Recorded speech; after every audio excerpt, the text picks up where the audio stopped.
Alhamdulillahi Rabbil Alamin. Wassalatu wassalamu ala ashrafil anbiya'i wal mursalin. Sayyidina wa nabina Muhammad wa ala alihi wa ashabihi wa man da'a bida'watihi ila yaumiddin. Allahumma innana nas'aluka ilman nafi'an wa tawfiqan ila amalin bih. Wa na'udzu bika Allahumma min al-ilma la yanfa wanfa'na bima 'allamtana wa dhakkirna ma nasina wa tub 'alaina wa liwalidina wa lisairil muslimina fi kulli makan. Allahumma zidna ilma. Allahumma adkhilna al-jannata kama al-abrar. Allahumma lakal hamdu kullu wa lakal syukru kullu daiman wa abada ya arhamar rahimin. Thumma amma ba'd. Assalamualaikum warahmatullahi wabarakatuh. Masya Allah, Abdul Salam. Saan galing ang Dunkin Donuts? Masya Allah, Masya. Ang sarap na napupulot lang pala sa daan ng mga Dunkin. Ha? Allahu Akbar. Hindi yan mahuhuli. Pag anuan natin yan mamaya-maya. Sige. Bro, yung kape. Kumuha ka pa dyan ng kape. Masya Allah. Oh, Masya Allah. Pupulutan natin yan mamaya. May kape din daw. Oh, meron na. Meron. May kape din yan? Subhanallah, Masya Allah. Alam mo, lalamig yan. Bro, pakitimplan ako ng kape. Mas masarap yung mainit niya ng Dunkin yan eh. Alam mo, minsan tinatablan ako ng kape talaga Dunkin. Tapos problema, yung anak ko, sabi niya, nung napunta ako sa, saan ba yun? Nasa airport ako, sa California. Tapos uminaw ko ng kape, sabi niya, Abuya, nasan ka na? Pinakita ko yung picture. Sabi niya, Dunkin. Abuya, ano yan? Sa mga Israelian. Oo, ibig sabihin, ano daw? Boycott yan. Oo, binuboycott nila sa Pinas yung mga Muslim doon eh. Sabi ko, Wata, hindi mo kasi alam ang nangyayari. Bata ka pa. Pag bata ka pa, marami ka pang dapat malaman at matutunan. Di ba? Hindi, walang oras eh. Walang oras, walang pwedeng maanuhan. Pero, yung sa dua natin, nandun tayo sa dua. Alam nyo ba na wala sa ngayon, sa panahon ngayon, halos 70% ng ekonomiya at lahat ng kung anong business sa mundo ay pagmamayari at kapangyarihan ng mga udyo. Magbanggit kayo. Ikaw, mahilig ka ng Levi's 501? Ako, mahilig ako ng Levi's 501. Oh, saan galing yan? Yung Nike. Ha? Yung H&M. Yung Starbucks, nandidiri lang ako pumunta doon talaga. Kasi yung mukha doon ng babae na parang si Kwan, hindi si Rena. Kung mabuti kung si Rena nakikita mo, parang nakikita mo si Valentina. Yung maraming mga ahas dito. At hindi ko alam na talagang ang daming mga kamusliman na pumupunta. Ang pag-boycott, siyempre, nandun na tayo. Pero, hindi, may nakausap po. Anyway, mahaba yung usapan yun. Ayaw ko nang mapunta tayo doon. Oo. At ngayon, mga kapatid, kanina lang, may kapatid tayo kanina. Bismillah. Bro, masarap talaga ang kape dahil mapait. Abdul Salam, jazakallahu khairan. At ikaw rin, Abdurrahman, lahat kayo mga kapatid. Subhanallah. Alam nyo ba kanina, may isa tayong kapatid na yung lagi nandito. Taga Zamboanga, Bisaya. Si Ibrahim pangalan. Sabi niya, Ustad, 3 o mag-1 buwan na ako hindi naka-attend sa inyo. Kung pwede lang talaga, Ustad, na tumigil ako sa trabaho para lang maka-attend sa pag-aaral ninyo, gagawin ko. Pero Ustad, alam ng Allah kung gaano ko rin kahalaga ang trabaho. Paano ako magpapadala ng para sa pamilya? Pero hiniling daw niya sa boss niya, inshallah baka next week or after a week, mabago yung schedule niya. Kasi depende sa schedule. Oh, malapit. Dira siya gapuyo. Bay, walay problema ana bay. Importante na ay good intention ka dire sa puso mo. Isinulat na yan ng Allah dahil ang kaganda ng ating reliyong Islam ay yung intention lang ang iyong pairalin na hindi mo nagawa ang isang bagay ay naisulat na. Kapatid na Abdullah, tignan mo ang Islam ha, naisulat na ng mga anghel yung mabuting gawain na gusto mo na maski hindi mo siya nagawa.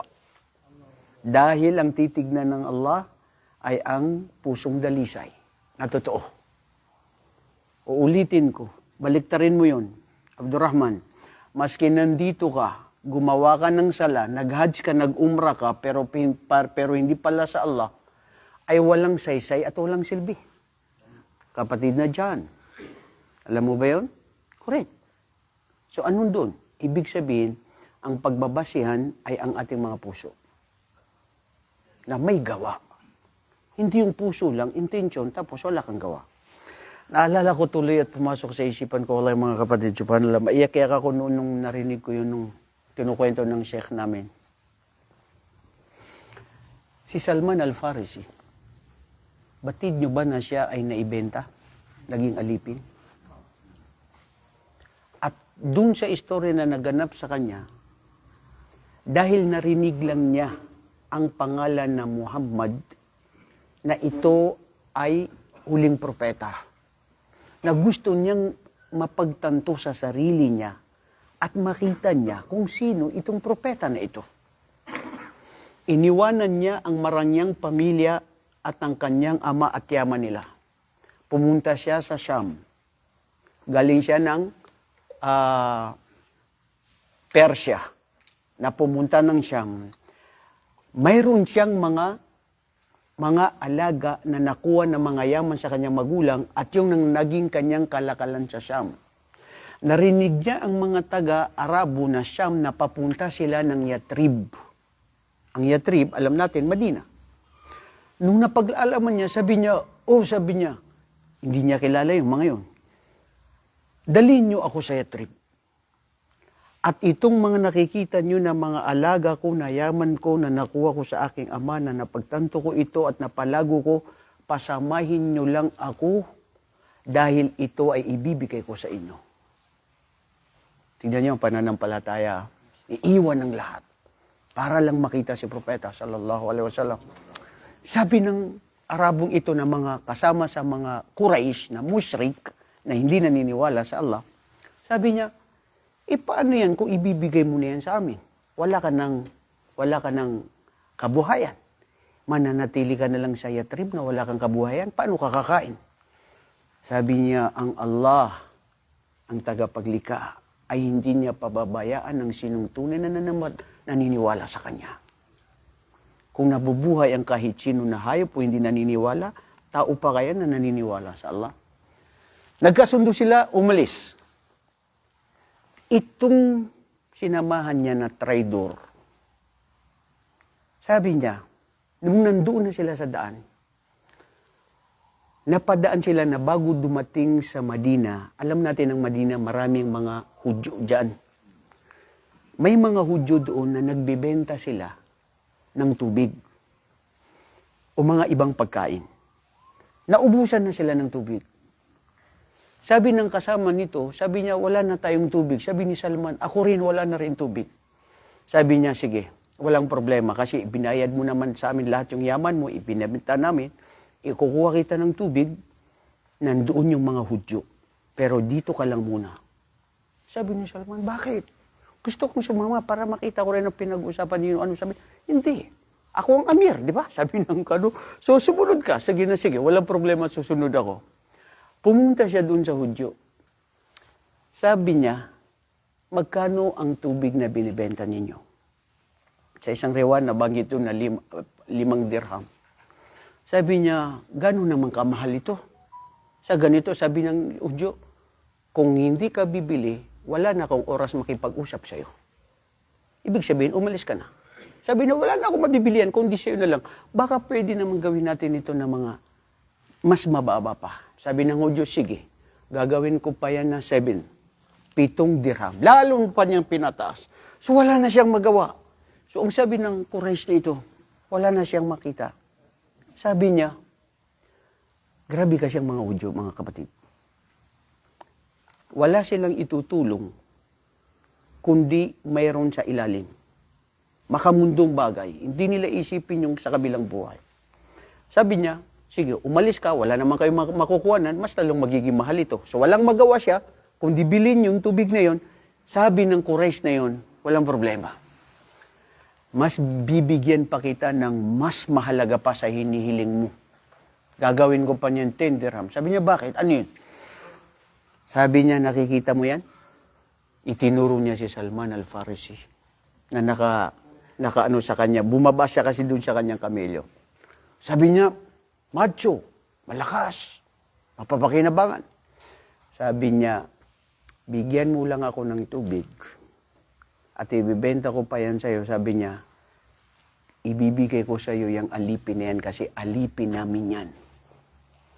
Ibinenta nila si Salman na hindi alam ni Salman na naibenta na pala siya. Kasi yung mga una yung mga ganun.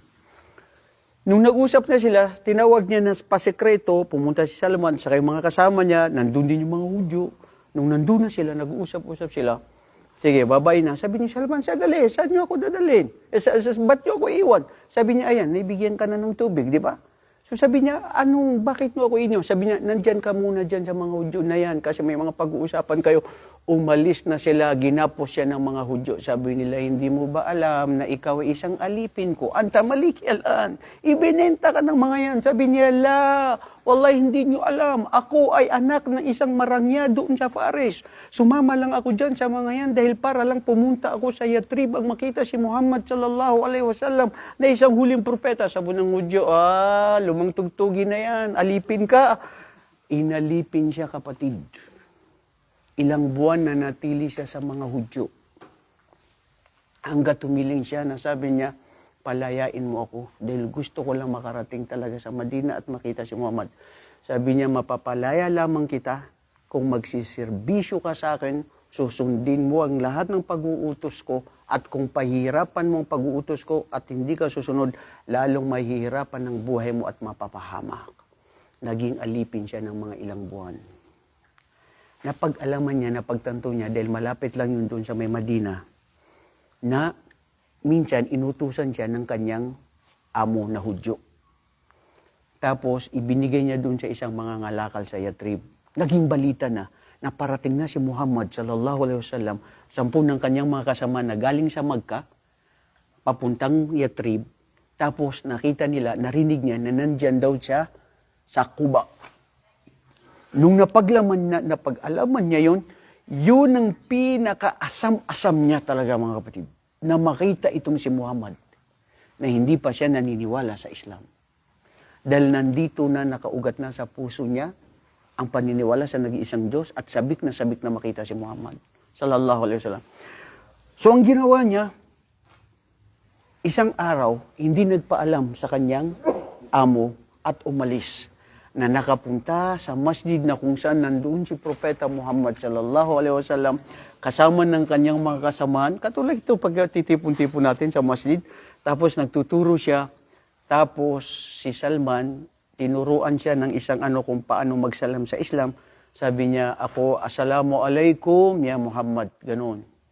Ako si Salman al-Farisi na galing sa Faris na napunta rito para lamang ikaw ay makita ko at masilayan ko. At meron akong dalang isang balot ng tamr na pinagpaguran ko to na ito ay dapat ibigay sa iyo. Ngumiti si Propeta sallallahu alaihi wasallam at natsuwa siya dahil ibibigay niya yun na sadaka. Sabi ni Propeta sallallahu alaihi wasallam, ipagpaumanhin mo dahil hindi ako tatanggap ng sadaka. At hindi tinanggap ni Propeta sallallahu alaihi wasallam yung sadaka na yun, na tamr. Na-realize ni Salman na hindi tatanggap ng sadaka si Muhammad. Kinabukasan, nagdala uli siya ng tamar na panibago na bukod doon. Sabi niya, O Muhammad, ito ay galing sa akin bilang hadiah. Bilang? Ano yung hadiah? Regalo. Si Propeta sallallahu alaihi wasallam ay tinanggap niya ang regalo at hindi niya tinanggap ang sadaka. Bakit kaya? Oh, ano yun? Sadaka is panglinis ng natin, ng kayamanan natin at hindi tumatanggap ng maling ang propeta ng Mapait ang kape. Pinapait niya tuloy. Ulitin mo. ang sadaka at saka zakat. Kasi yun yung panlinis ng pera natin. O anong ugnayan niya doon? Hindi tumatanggap ng madumi ang propeta. Dahil consider siya as madumi kayamanan natin.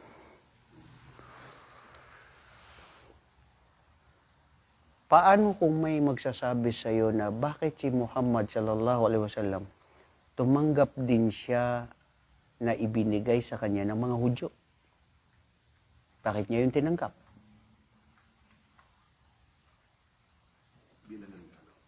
Bilang regalo.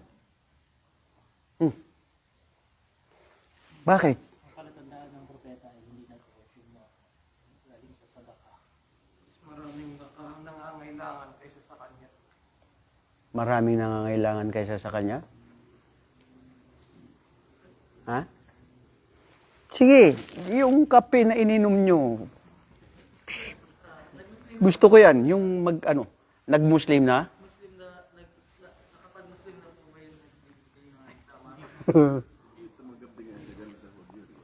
Hindi pa siya nag-Muslim. Oh, si Salman, hindi pa nag-Muslim.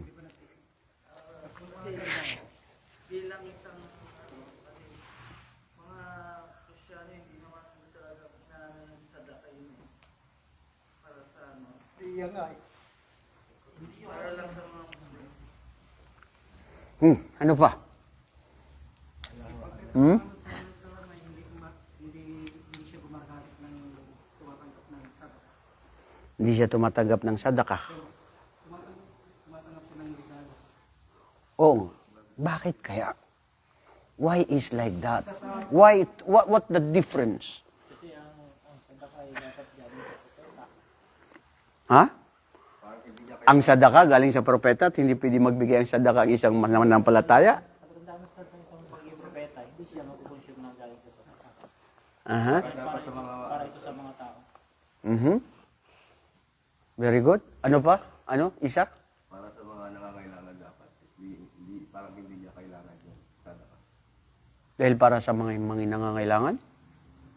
Eh kung tinanggap niya na regalo, katulad ng kinabukasan, tinanggap niya ang regalo. Ha? Kasi yung lihat mo na, Ustad, regalo. Yung regalos at saka sadaka, yung sadaka kasi may, kumbaga may, Sa pangangailangan. oo, sa mga, kumbaga meron na bangkit na dapat bigyan ng sadaka. Pagtuunan ng pwedeng bigyan ng sadaka o zakat. May specific na tao para sa sadaka.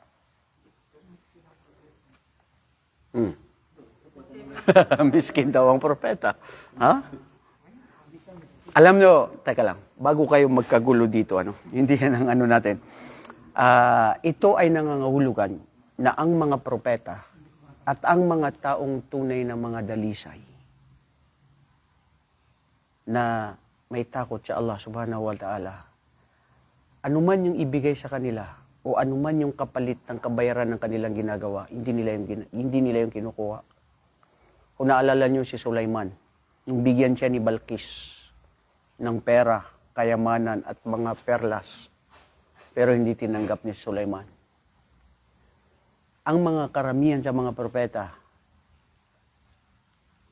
hindi nila hangad ang anumang papuri, anumang gantimpala o sadaka na ibinibigay sa kanila. Dahil ang gusto nila ay, hangad nila ay ang paraiso ng Allah. Ang gantimpala sa kabilang buhay.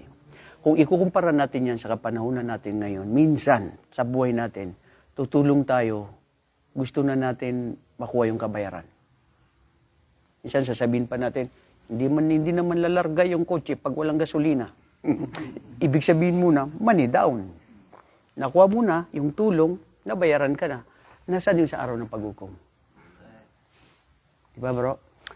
I mean, we need to rectify ourselves na minsan gusto natin talaga na makamundong bagay, pero pangunahan natin, pagsikapin natin ang araw ng paghukom. Yun mga kapatid. Kasi kung dito sa mundo, makukuha mo na yan, mundo mo lang makukuha. Pero samantalang sa araw ng paghukom, yun ang tunay na yaman. At kung nakita niyo yung kwento kay Propeta Musa at saka kay Khidr, noong si Propeta Musa, nasabihin niya kay Khidr, nasabi niya, Khidr, itong pinuntahan natin, tinulungan na natin sila na itong pader na ito ay huwag matumba sa kanila. So sana man lang, dahil ayaw nila magpakain, ayaw nila magbigay ng mga sadaka o pag-inom, sama naman lang humingi ka ng kabayaran sa atin sa pagtulong sa kanila. Di ba? Service. So, mas maganda yun. Sabi ni Khidr, yan ang paghiwalay natin. Kasi hiniling mo ay makamundong bagay. Yun ang isang tafsir ng mga pantas. So anyway, mga kapatid, bago natin ito puntan, gusto ko lang mag-end doon sa pinakaaral na mapupulot natin doon sa kwento ni Salman, na ang nangyari noong nanatili na siya, na sinabi pa niya, gusto ko mapagtanto na totoong propeta yan. Gusto niyang masilayan at makita. Sabi ng isang ng taga Madina, kung gusto mo makita si Muhammad sallallahu alaihi wasallam, may bukas na mamamatay at siya ay makikipaglibing. Sabi niya, propeta yan, makikipaglibing pa sa patay. Ganun siya. Ganun siya mapagkumbaba sa kanyang mga kasamahan. At sikapin mo na tumabi sa kanya at tignan mo ang sinyales sa kanyang sa likod na kasi alam ni Salman na napagtanto niya na pag nakita yun doon, yun ang nangangahulugan na totoong propeta si Muhammad. May selyas na propeta siya. Nakipag-ano si Salman, pero hindi niya nasilayan. Pero nung nandoon sa masjid, na kung saan siya nakikinig sa mga lecture ni Propeta sallallahu alaihi wasallam na hindi na anuan ni Propeta Muhammad sallallahu alaihi wasallam na ipakita niya ang kanyang likod, nakita ni Salman, maiyak-iyak siya. Nasabi niya, ito ang taong inahanap ko. Ito ang propeta na gusto kong makita. Doon pa lang siya nagpagtanto at nagsabi, Ashhadu an la ilaha illallah wa annaka Muhammad Rasulullah. Nung tumanggap ng Islam, napagtanto niya, sabi niya, O sugo ng Allah, naniniwala ako sa Allah at sa iyo. Gustong-gusto kita makasama, gusto kitang makapiling, magserbisyo sa iyo, O sugo ng Allah. Ang problema ko nga lang ngayon ay isa akong alipin. Ikinuwento niya yung nangyari sa kanyang buhay. Galing sa marangyang pamilya, tapos napunta doon at ginawa siyang alipin ng isang Hudyo. Sabi niya, ano ang kabayaran? Sabi niya, kausapin mo ang Hudyo na yan, na ginawa kanyang alipin, magkano ang kabayaran? Sabi ng Hudyo, 40 dinars. Nung humiling siya, dahil alam niya na mas malaki ang kung gaano siya kahalaga, dinagdagan pa. Sabi ni Salman, di ba 40 lang? Tapos dagdag ka na naman. Sabi niya, wala kang magagawa kung ito ang kondisyon ko. Tignan niyo mga, wala kang magagawa kung ito ang kondisyon mo, kung ayaw mo na ayaw. Sabi ni Salman, so ano pa, pag ano yan nabayaran na yan? Hindi pa tapos yan. Sabi niya, matatapos yan kung kayo ay magtatanim ng 300 mga datilis, na puno ng datilis na walang mamamatay.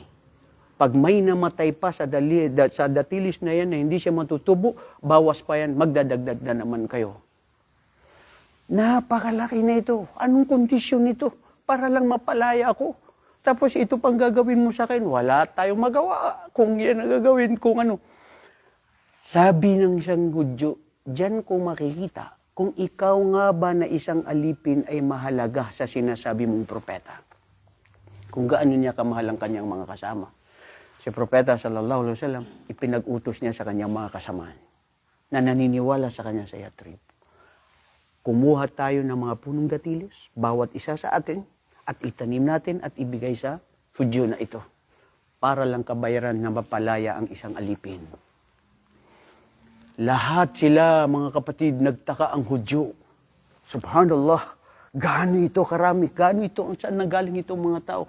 Naniniwala sila kay Propeta Muhammad sallallahu alaihi wasallam at tumubo lahat ang mga datilis na ito at nabayaran yun at naging malaya si Salman al-Farisi.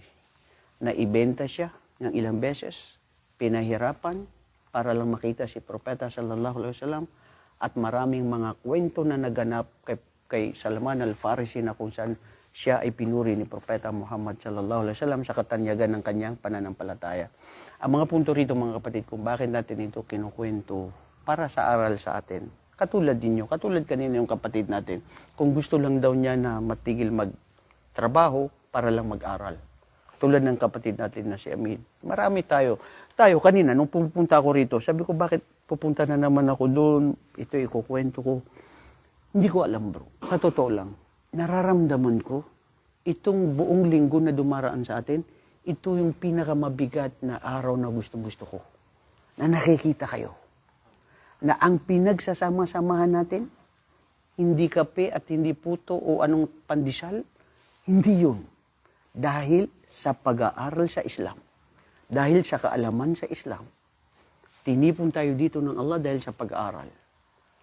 At alam natin yan, alam niyo yan. Majtama'a qawmun fi baytin min buyutillah yatluna kitaballah wa yatadarasunahu fima bainahum. Illa nazalat alayhimus sakinah wa ghasyatuhumur rahmah. Wallahi pag ito, binabanggit ito ng Sheikh, name any gatherings in the world, any leaders, prime ministers and presidents in the world, they gather together.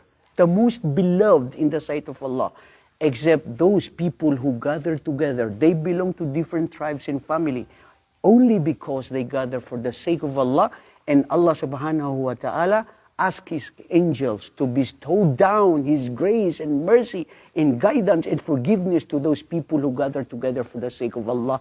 And Allah subhanahu wa ta'ala is listening and watching over them and telling these angels, look at my servants. Allahu Akbar. Walang pinakamabigat na pagtitipon dito sa mundo, mga kapatid, ay katulad ng pagtitipon na kung saan tayo ngayon ay nandito. At hindi ko alam. Aywan ko kung ganun din nararamdaman nyo. Gustong-gusto ko na nagtitipon tayo, na nag-aaral. At wallahi, in fairness, hindi ako nagsasabi na wag na kayong umattend. Kung halimbawa, walang umattend sa inyo, maski isa lang na nandito, wallahi, mas nararamdaman ko pa na mas gusto ko. Maski kami lang dalawa. At hindi ko yan sinasabi na huwag kayo pumunta. Bahala kayo sa buhay niyo. Ito, makinig ka Ismail. Pumunta ka dito o hindi, para man ito sa buhay mo.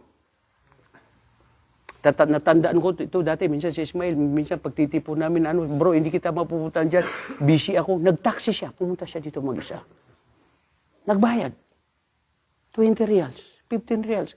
Ano ngayon kung ang pera mo, gasolina mo, nagamit mo, ikaw bro na sinusundo mo yung mga ibang brothers. Ikaw na naglalakad na papunta rito. Lahat ng uri na yan. Bakit? Ito ba ay para sa akin? Ito ba ay para sa Allah? Para ito sa kapakanan ng bawat isa sa atin. Dahil ang habag at kapatawaran ng Allah ay napapaloob sa mga taong nagtitipon para sa Allah. At siyempre, ayoko naman yung pupunta ako rito na maski isa na wala. Kasi nung kakausapin ko. Diba? Ya Allah, kalugdan kami at patawarin. Allahumma amin. Okay, mga kapatid. Mag-i-exam tayo next week.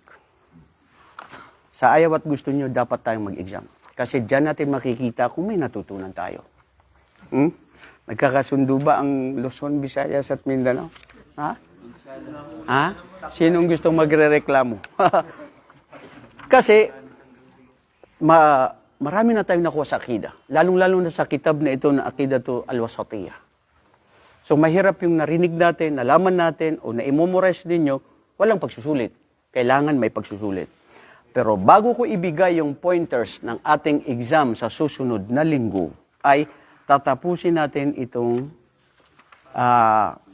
kaugnay pa rin dito sa sinabi na sallallahu alayhi wasallam wa ala alihi wa sahbihi وسلم تسليما مزيدا.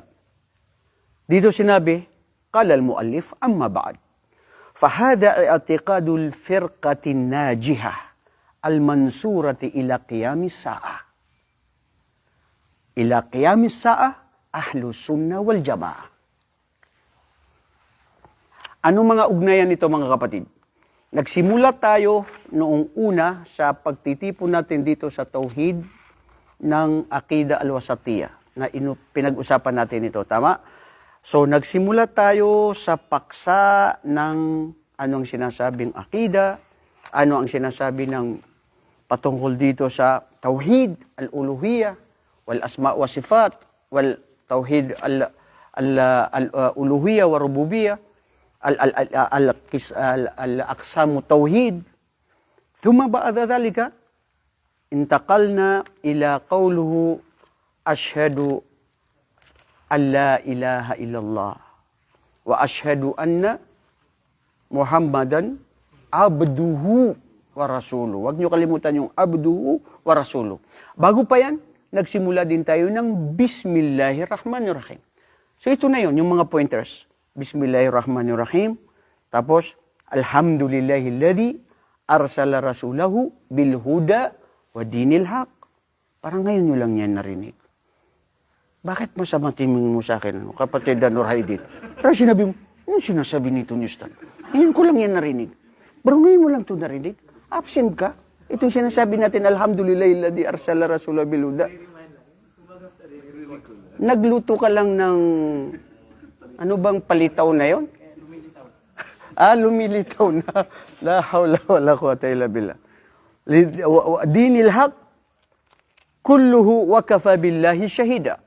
At kinuha natin ng ashhadu an la ilaha illallah wahdahu la syarika la wa ashhadu an la syarika la wa iqraran bihi tauhid.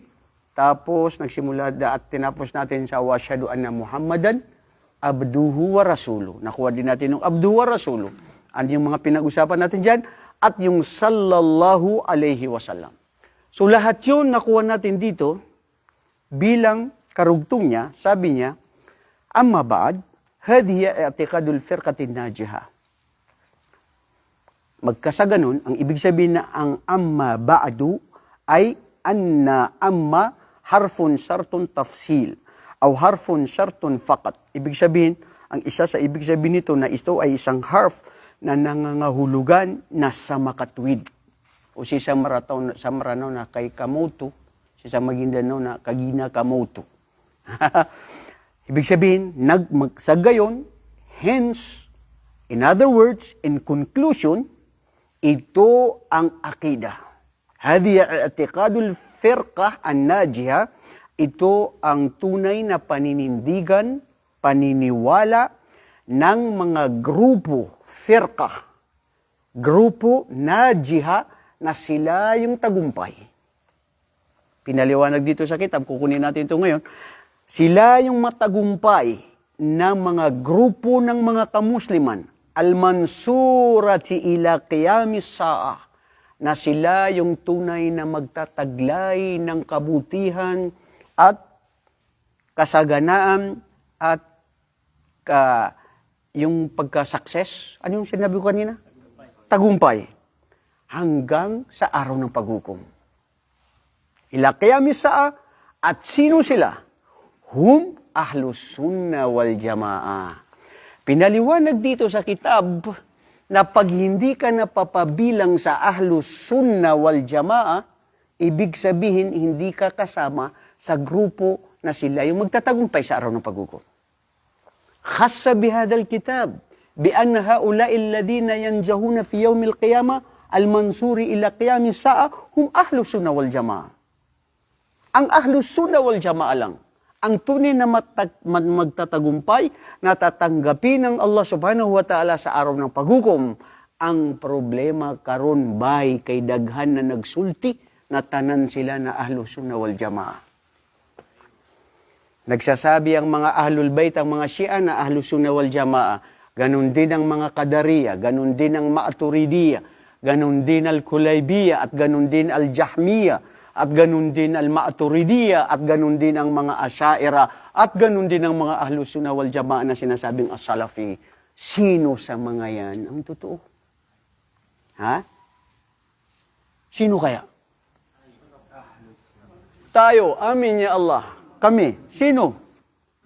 Bikasin, sino?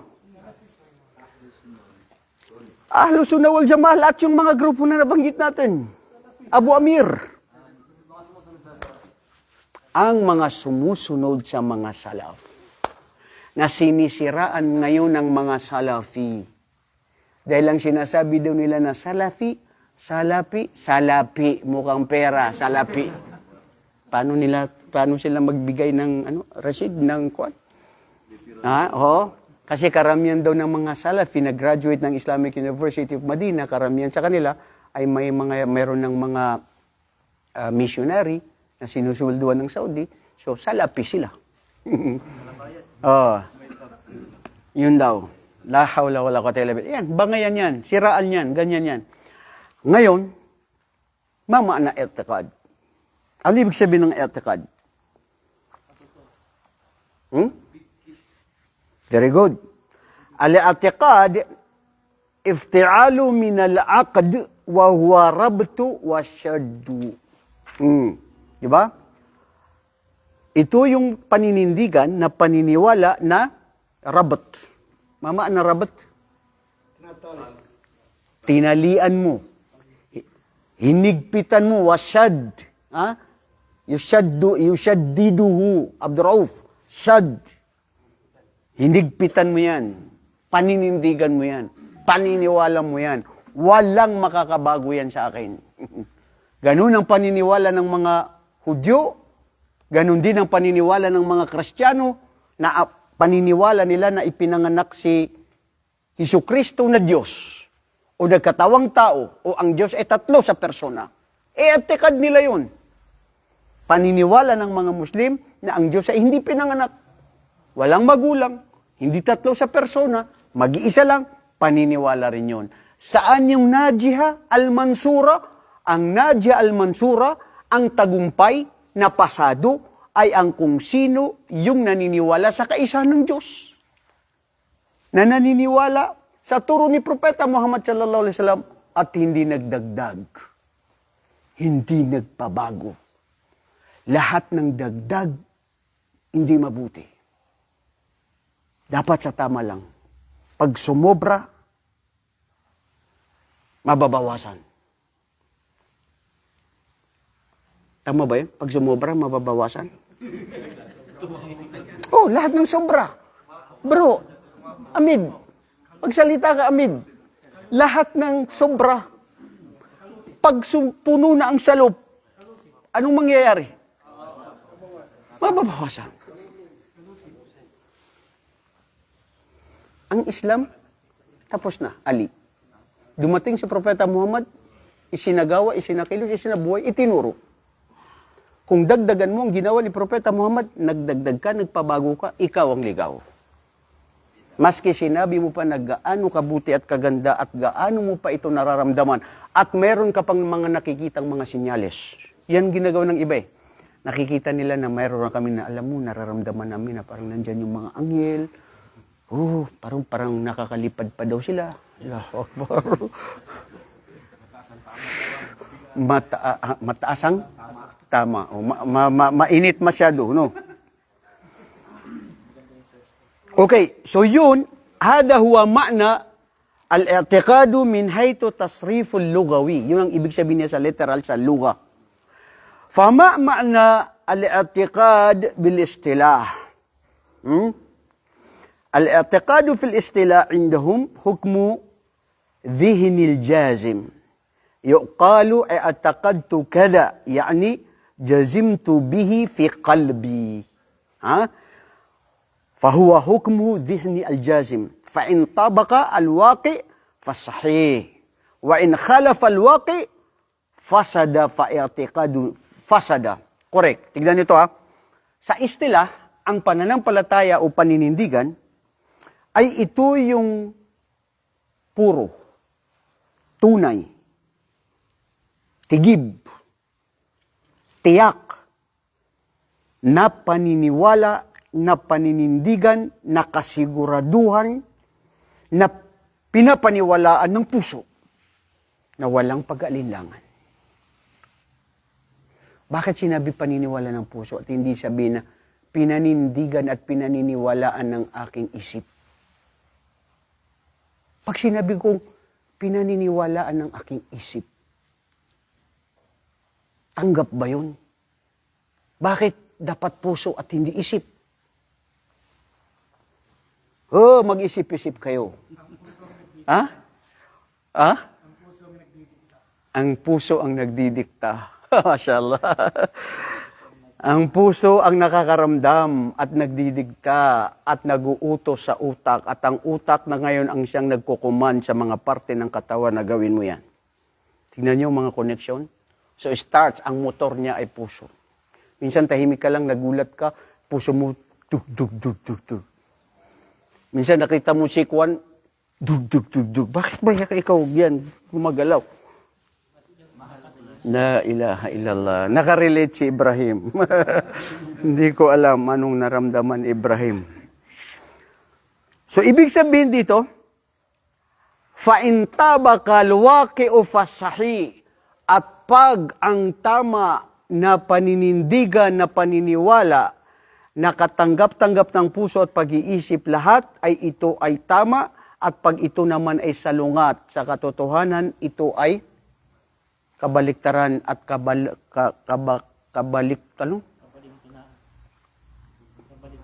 kabalintunaan. Bago yun, Ismail.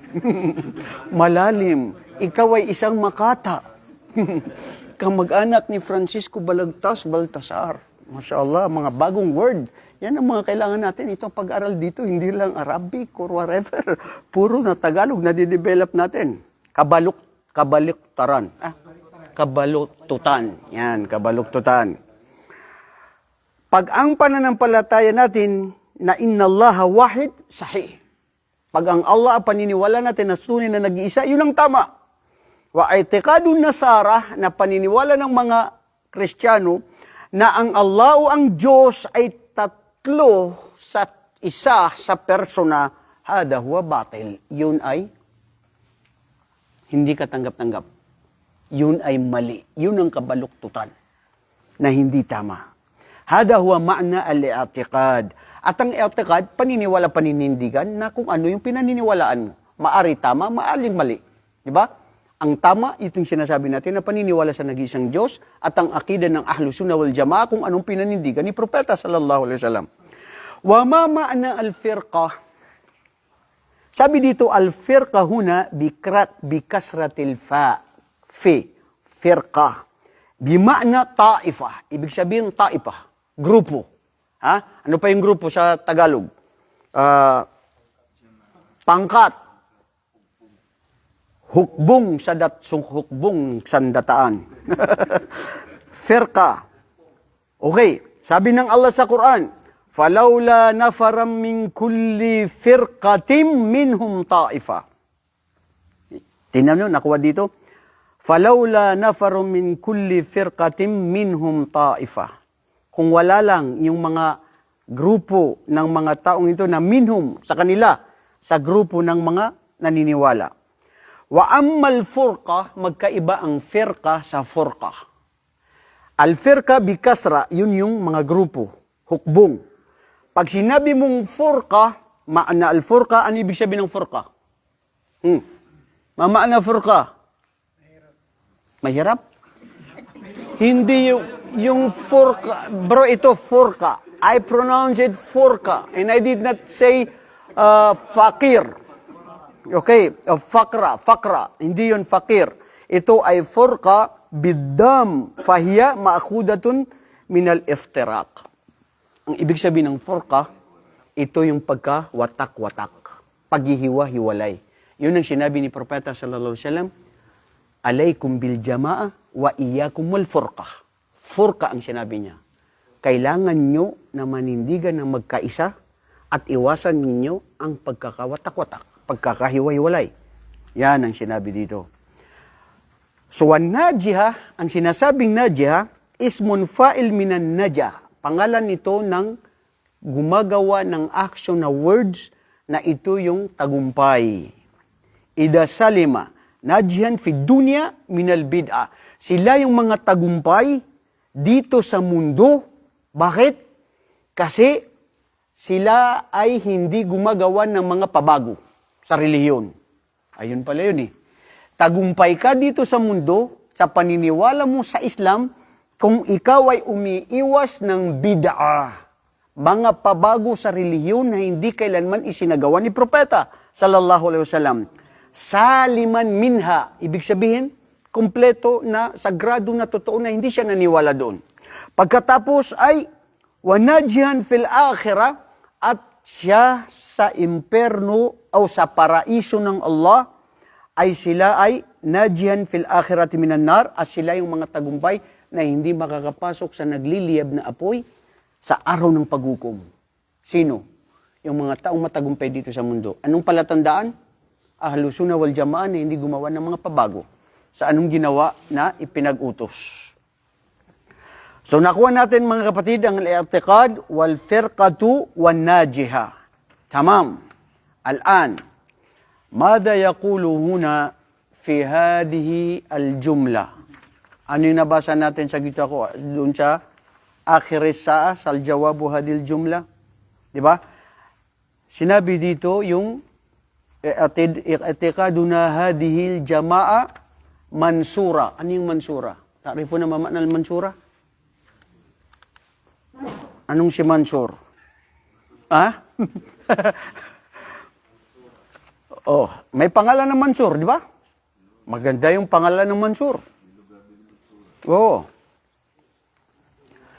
Dito, mga kapatid, taifatun, sa nabi ni Propeta Muhammad, nakuha na natin yun, sa taftariqu hadil umma, wa kulluhum finnar ila wahida, lahat sila ipapasok sa imperno, maliban sa isang jamaa. Idan, ang jamaa na ito ay, kung sino sinabi ni Propeta, man kana ala mithli ma ana alayhi.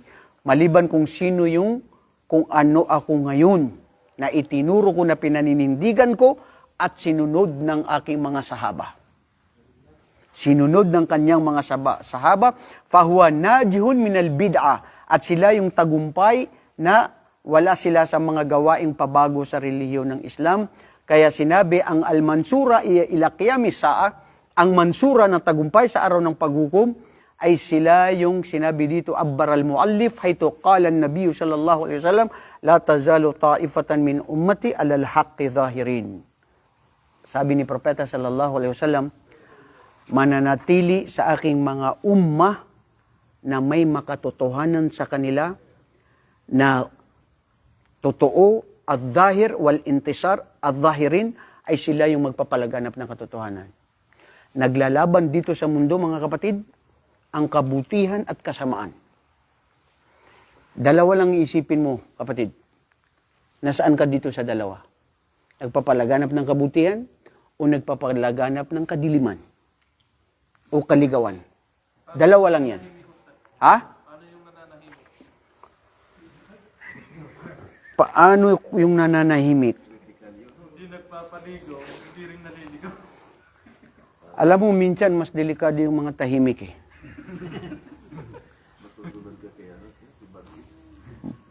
Tahimik ngunit mapanganib.